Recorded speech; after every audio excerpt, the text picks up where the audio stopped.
A few weeks ago, I ran the 2025 Chicago Marathon, and if you've been following along with the Training Build series, I'm sure that you are dying to find out what exactly I ran for this race.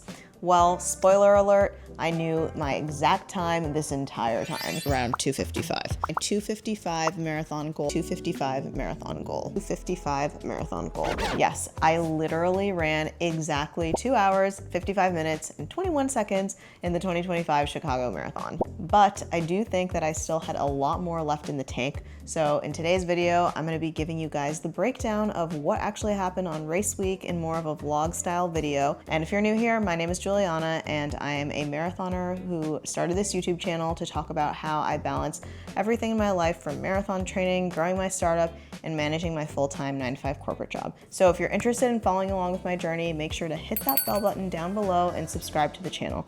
And without further ado, let's get into this race weekend vlog. Okay guys, we have made it to Chicago. I'm so excited to be here, and it's been a whirlwind of the past 48, 72 hours. A lot of crazy stuff has happened, and taper week so far has been not super ideal. I kind of got sick maybe on Sunday with a little bit of a cold. And when you're in taper week, it just feels like the entire world is coming down. And it's been probably one of the toughest taper weeks that I've ever had to go through. And on top of that, my parents were supposed to be here this weekend, and I was really looking forward to seeing them. So on Tuesday, my parents told me that their dog, who is my brother, since I'm an only child, and he's this beautiful, big black lab named Jake, and I love him so, so much. He hadn't been eating or drinking, and Wednesday, they told me that they had to take him to the hospital overnight, and they didn't know what was wrong with him. Finally, we found out on Wednesday that he ended up having a blockage, so he had to get emergency surgery. But basically, my parents were no longer able to come to the race. So I was dealing with a lot of the mental stress from being sick, and then also the stress of like what was going on with Jake and was he going to be okay? And then I was really upset that my parents weren't able to come, and then I was also sick. So just so much going on these past few days that I was just really not even thinking about my race. And like, that's the thing about running, is like, it is important, but it's not like the most important thing in my life. It's obviously one of the most important things, but family is important, the people you love are important, and your health is important. So just keeping that all in perspective, especially when you have all of these different stressors, is just a lot. Jake is okay at this point. He's back home recovering, but my parents weren't able to make it. So Calvin is here with me now. Okay, so now I need to chug this coffee, go to the bathroom, and get out for a 4-mile shakeout before we head to the expo and go around Chicago. So I'm gonna take you guys with me.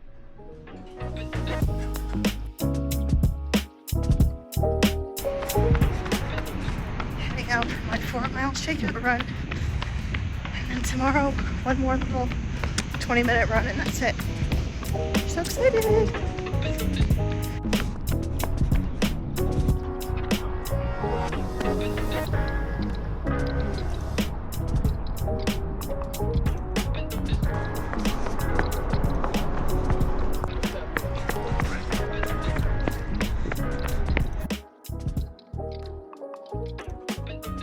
Cheerios secured, and I just went and bought like the most absurd amount of groceries at this little market there is nearby, and I'm eating yogurt and like a bunch of carbs.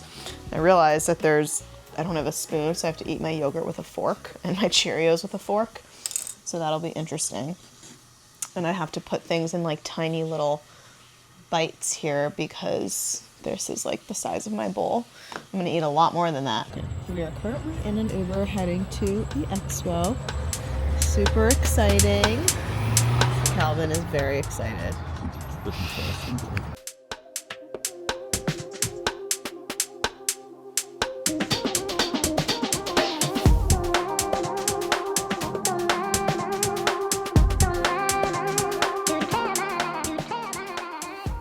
The expo was honestly insane this year. There were so many people and it was crazy crowded. So I literally just got my bib, bought 3 pairs of socks, and then got one free, and then met up with one of my friends quickly to catch up. Okay, we just went to the expo. Now we are walking over to the Shed Aquarium on the little lakefront path, and I have to pee so badly. And I thought that we saw bathrooms, well, they were actually porta potties, but they were all locked. So that was pretty tragic. But I'm gonna try to make it. to the Shed Aquarium. It's like a 20-minute walk. Pray for me. Pray that I don't get hit by a bike. Calvin is here witnessing. I don't know. We should get bikes. Maybe. I don't want to hit my head and die. What the? I always get a little sad in aquariums and zoos, but the Shed Aquarium is one of the best aquariums in the country, and my AOL screen name wasn't Shark Juliana 63 for no reason. I literally had a shark obsession growing up and would come to the Shed Aquarium so often with my parents, and honestly it was just nice to have a little activity to take my mind off the stress of the race. Okay, so we just spent the afternoon at the Shed Aquarium, and now we're walking to dinner. I'm so hungry. Calvin hasn't eaten all day, so he's in hanger phases now. But we're going to an Italian place to get in a pretty decent carb load. So, pretty excited. And they have gluten-free. So, yeah.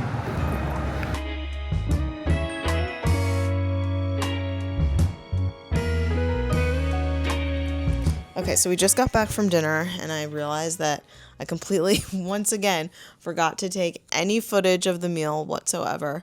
So I'm like the worst vlogger of all time. But basically I just had a big bowl of gluten-free pasta and these like little fried potatoes on the side, and my stomach is like kind of dying right now because of it.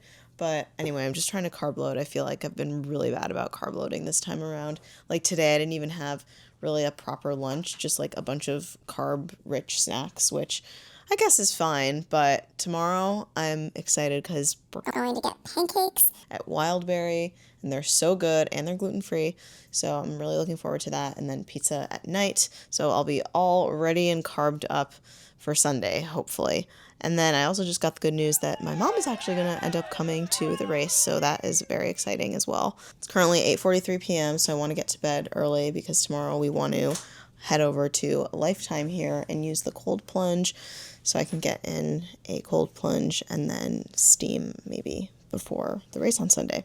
So yeah, I'll see you guys tomorrow. Okay, so on Saturday I had my final shakeout run before the race on Sunday, which was super exciting, but I still wasn't feeling great. My legs were just a little bit heavy and my body and head just felt really tired, and I think I was still sick and congested. I was definitely feeling better, but not 100%. But I was trying not to freak out because there was really nothing that I could do besides just rest up, listen to my body, get in a little bit of mobility work, and then we headed over to Lifetime so I could use the cold plunge.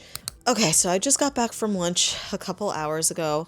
We went to this amazing breakfast spot with a couple friends, and I had a big fat stack of pancakes. I probably should have eaten more pancakes, but I was so full that I was like gonna explode if I kept eating, but I feel like that's kind of what the carb load is. Although I do recall saying in my last video, don't hurt yourself carb loading. So I got back a couple hours ago. I don't even know what I've been doing. I've been on Instagram. I have been refreshing my Amazon app every 2 minutes because I ordered warm-up gear and I'm supposed to go pick it up at this like Amazon locker, I guess, at some point today, but it has yet to arrive and it's currently 3:10 p.m. So if it doesn't get here, I don't know what I'm gonna do. So anyway, that's basically what I've been doing, just having anxiety about my sweats for the morning. Oh, I just finished listening to Kira D'Amato's audiobook. I've been like hooked every spare moment that I've had to myself. I've been trying to listen, and it was amazing. I actually ran with Kira a few months ago in Florida because she has a friend that lives in Florida. So that was a really, really amazing experience. Yeah, it was like my fastest long run ever, but I was like kind of able to keep up with her for her easy pace. So that was pretty cool. But yeah, definitely highly recommend listening to that if you haven't already. I love listening to memoirs when it's read by the author. So I highly recommend that one. So anyway, I'm going to do my little race day journal and just journal in general because I haven't journaled in a few days because we've been so busy. But yeah, and then I'm going to read a little bit. I need some good book recommendations. I have this spooky reading list that I need to get into, but they're all like physical books that I have in my house, and I had a few that I ordered and I wanted to bring, but I was like, reading a scary book a few days before a marathon is probably not a good idea. Okay, I'm rambling. Also, just to update you, my warm-up gear did make it. We had to run to Whole Foods to get to the Amazon locker where I had to pick up this warm-up gear, and I kind of have a online shopping addiction in general, so I get packages delivered to the house all the time. It's really bad. I blame my ADHD, but it's also just a general problem that I probably need to deal with. But anyway, it was just so classic of me to be lugging around this huge Amazon box through the city. So anyway, we finally made it to dinner, and I had this gluten-free pizza that was so good, but I think I ate maybe a little bit too much. It was a massive pizza. I swear to God, it was like the size of my entire torso, and I'm small, but still relative to my size it was pretty large. So I got in my carb load. I was able to see my mom, which was really nice, and we went to dinner with some of our friends, and then it was just heading back to the hotel and resting up for the race the next day. Okay, so we finally made it to race day, and race day was literally such a blur. I didn't take a ton of footage because I wanted to really lock in and focus on what was going on before the race, during, and after. So in the morning, I woke up around like 4:45, and then my childhood best friend Maddie came with a bunch of her friends and picked me up from my hotel, and we walked over together to the start. And the logistics this year to get through security and everything were super smooth, very quick, very fast, but getting to the bathrooms was a different story. I never know where the bathrooms are, especially for the Chicago Marathon. I feel like the only ones that I've seen are in the corrals themselves. So we basically got into the starting area and went straight to the corrals. We had to wait 30 minutes to use the bathroom, which was kind of insane. But by the time we were done using the bathroom, it was time to warm up and get going. So as you know, if you've run any of these major races, finding a place to warm up is extremely difficult. So we kind of did like a little jog in place situation, but then as we were jogging in place, navigating through literally thousands of people, Maddie and I found this little clearing next to the porta potties that was maybe 50 feet by 50 feet. It was a very small area, but surprisingly, there was literally nobody standing there or sitting there or running there. So we just started running in circles around this tiny little clearing, like maniacally. And this guy just started laughing at us, and I was like, oh my God. And Maddie was like, I can't do this anymore. I'm like, who cares about him? I need to go look up his bib number and make sure that we beat him. But after that little crazy circular warm-up situation, we did some dynamic stretches. I took a gel, I peed behind a heat sheet, and then we went to the starting line. So basically mile 1, I could tell that my body was not okay on that day. I had a hamstring injury a year and a half ago, roughly, but it was like some sort of hamstring strain, basically. So literally, I have not had any issues since I resolved it with my PT about a year and a half ago. And then on the morning of the Chicago Marathon, started out literally half a mile in, and this thing decided to flare up again. It sucked. My legs felt super heavy. My head felt groggy. I don't know if I just wasn't fully recovered from my sickness or I just had a lot of stress that week before, but I was really not okay. So I was trying hard for my first mile, and my plan was to go out at about 6:50 roughly, and then ease into 6:40 and then maybe 6:35s. My first mile split at 7:05, and it was very painful. It was painful, I felt like I was pushing a lot. I felt like my hamstring was just locked up and super tight. And I thought to myself, this is going to be a very rough race. So I had two options. I could abandon my goal, slow down. The whole race was going to be painful no matter what. I wasn't experiencing any alarming pain to the point where I'd be pushing myself and injuring myself permanently. It wasn't anything like that. And I think, running for 18 years at this point, I know my body very well. And this was a pain that I've experienced previously, so I knew it was more so tightness and numbness rather than actual pain that was unfamiliar to me. So that was a good sign. If it was pain that was unfamiliar to me and severe, I would have stopped the race, because preserving your running life and your running career and being able to do this long term is far more important than your performance on any single given day. So basically my options were, I can run this thing slower than intended and extend it out for 15 to 20 minutes, or I can try to still go for my goal pace. I was running 6:45s in the Florida heat. I could definitely still do 6:45s in this much cooler Chicago weather. It was still a little warm actually on race day. It was like maybe 60 degrees, but still I was like, I can do this. So I figured that was the bare minimum, just like 6:45 pace, like I could do it. Might as well try to hold on to that pace and see where I'd be at the half. I was hurting a lot, but I knew my legs were strong from all of my workouts and all of my strength workouts. I knew my cardiovascular system was very strong from all of my training. So I figured those two things, plus trying to be resilient in these moments, that's what's going to get me through. So that's exactly what I did. So I split at the half around 1:27:55, I think.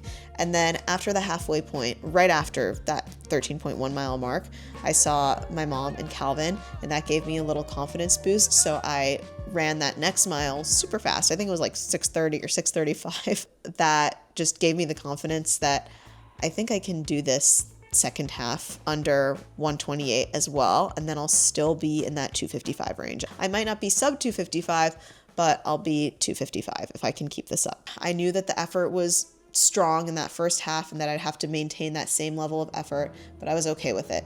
So I just kept going. It was literally one of those days where it was like mile after mile. When is this over? How many do we have left? So it was a very tough day, but I had some really, really amazing moments throughout the race. I loved being able to see my mom and Calvin.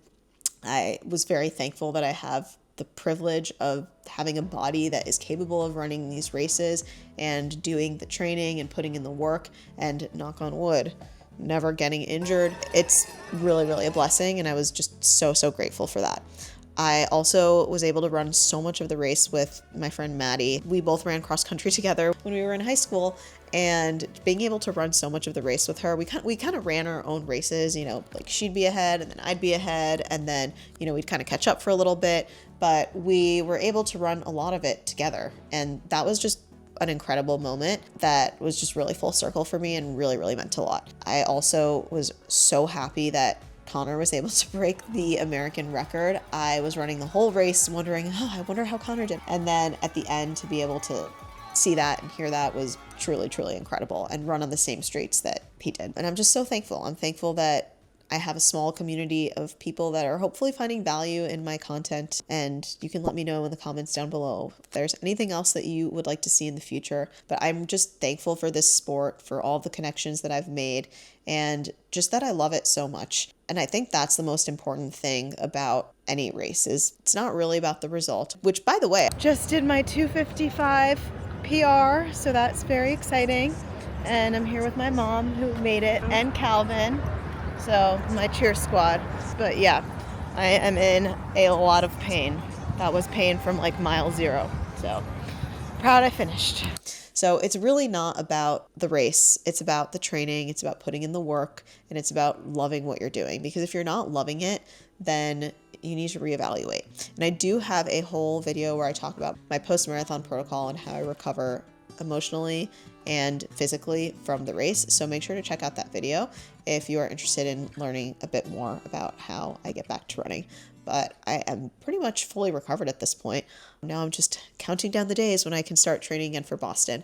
But I do want to start sharing a little bit more about how the marathoning mindset has impacted my life in other ways, and then also how running in general has held me back a little bit. I'm going to start sharing a little bit more about things outside of running and just what my goals are and how I feel like I've been struggling a little bit lately, because I don't want this channel to just be, you know, a highlight reel of all of these runs and all of these PRs and everything. I do want to share with you guys a more holistic picture of other things that are going on in my life, the struggles I'm currently having with my business, how sometimes I think running just takes a lot out of me, more than I would like, and what I'm trying to do to fix that. So I would love to hear some more inspiration from you guys as well, and any other topics that you want me to dive into. So let me know in the comments down below. And if you aren't subscribed to the channel and you want to follow along with this journey, I would love to have your support, and I would love to hear from you. So for now, I will leave you guys with this video that YouTube is recommending you, and I'll see you guys in the next one.